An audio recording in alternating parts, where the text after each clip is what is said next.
Nasalisihan at nanakawan ng sling bag ang isang British national sa NAIA Terminal 1. Hinala ng Manila International Airport Authority, isang sindikato ang nasa likod ng pagnanakaw. Nasa frontline na balitang yan si Gary De Leon. Ininspeksyon ng mga security personnel ng NAIA Terminal 1 ang x-ray machine na ito noong Sabado, March 2. Sa makinang ito sinasabing pinadaan pero hindi na nailabas ang sling bag ng isang British national. Hinala ng dayuhan, ninakaw ang kanyang bag.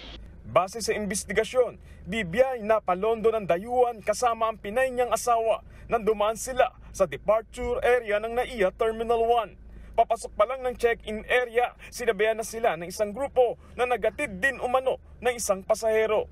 Nasalisihan umano ang British national habang nasa x-ray machine at kinuha ang kanyang sling bag. Hindi pa ibinigay ng Manila International Airport Authority ang kopya ng CCTV sa media.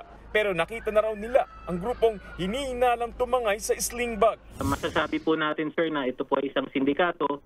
Dahil sa kanilang kilos po, sir, no, mapapansin po natin na sanay at talaga pong may sistema po sila. Magmula dun sa pagkuha ng sling bag hanggang po doon sa pagpasa sa mga nakaintay po sa labas. Laman ng bag ang wallet, cellphone at ID ng dayuhan.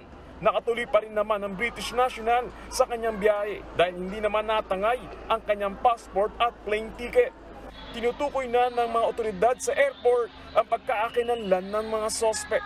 Nagbabalita mula sa frontline, Gary De Leon, News 5. Mga kapatid, Julius Babaw po. Iba na ang may alam at may pakialam sa panahon ngayon. Para sa frontline ng mga balita, mag-follow at mag-subscribe sa social media pages ng News 5.